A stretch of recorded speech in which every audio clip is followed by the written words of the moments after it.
In part of today's Farm Report, milk prices are down for dairy producers.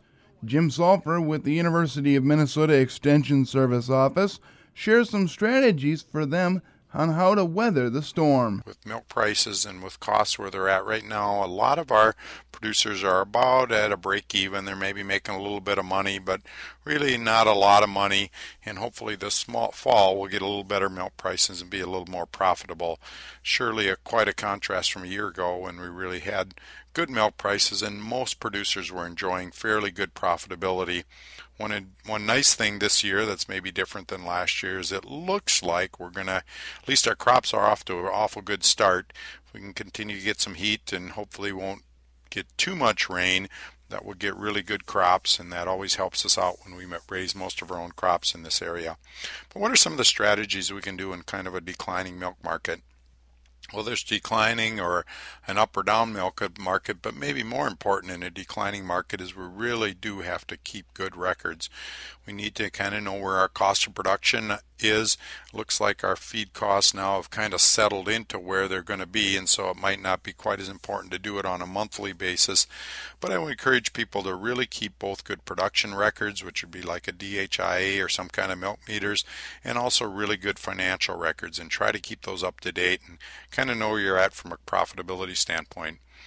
From a crop production standpoint, make sure you get lots and lots of good high quality forages. It's just really hard to beat high quality forage, and we've got kind of little windows to get them in oftentimes, especially with the rain and our hay. But try and do the best you can and try and get those forages up and kind of keep watching that corn and try not to lose the window. Try to minimize shrink. I think we really underestimate the cost of that.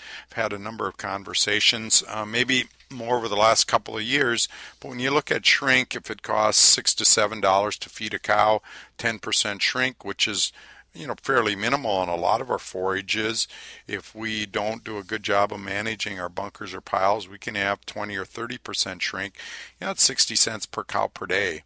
So that's $65 for every 100 cows that you've got. So it really does add up. Focus on transition cows. We've talked a lot about that over the years. That really is important to emphasize a lot of time there. Minimize cow stress. Make sure you get cows pregnant. I think if we get cows pregnant, grow our heifers well, keep our milk quality good, and put up good quality forages, if you can do those four things, I think you'll really be a long ways in producing, having really healthy cows, and producing really the optimum amount of milk for your system. So focus on that.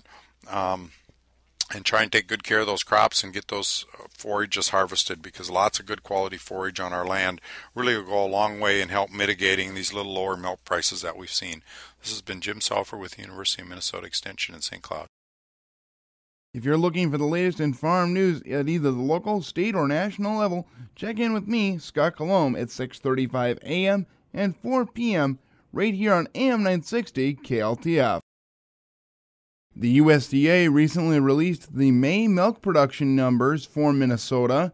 Jim Sulphur with the University of Minnesota Extension Service Office has more on what those numbers mean and how Minnesota can keep its ranking in milk production. Today I'm going to spend a little bit of time just talking about May milk production numbers and kind of put that in perspective. I don't really typically talk about that because the numbers are released and they're usually old news by the time I'm on the radio, and it's really not any different this time. The report was actually released a couple of weeks ago, but what's interesting about this report is it looks like it's going to be the most milk that the U.S. has ever produced in the history of keeping records, I guess might be the right way to say it.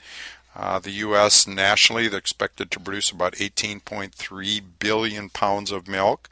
Toward May, there's only been 2 other months that we've produced more than 18 billion pounds of May, and that was actually March of 2015 and then a year ago, May of 2014, and we're up about 1.5% over last May's. And so 2 of the highest 3 months are this year, even though milk prices are down somewhat from last year. But one thing about the dairy industry, it's milk production goes up slow and it tends to come down slow because cows have kind of a long lifespan and it takes a while to get heifers in and calving.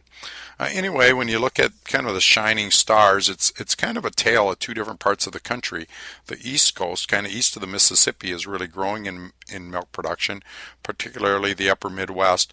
And the West Coast, Particularly California, which produces about 20% of the nation's milk, is really pretty flat.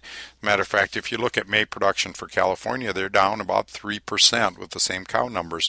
We're all familiar with the drought out in California, and they've just had a lot of challenges out there. And of course, remember that 2.9% is down from a year ago, but they were up pretty substantially a year ago from the previous year, so you got to kind of keep that in perspective. But that's really one of the reasons our milk prices have been staying fairly steady, and actually, not good. I guess good is a relative term. It's about break even for most of our producers. But when you look at what the world market is, a lot of areas like New Zealand and Australia and even parts of Europe, they're at some of the lowest milk prices they've had for a number of years. And so we're maybe a little fortunate in the U.S. that our domestic demand has stayed excellent. The economy's been doing really fairly well in the U.S. When the economy does well, people tend to go out. When they go out, they tend to eat pizza. One of the states that are doing really well from a cow number standpoint is Michigan. And most people in the dairy industry realize Michigan now passed Minnesota, and we're 8th on the list. Michigan is 7th.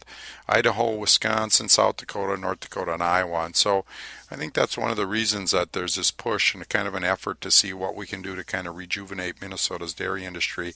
We're up in milk production, but flat in cow numbers. But you look at a lot of the states around us are growing pretty rapidly and trying to produce more milk for a growing national market. This has been Jim Salfer with the University of Minnesota Extension in St. Cloud.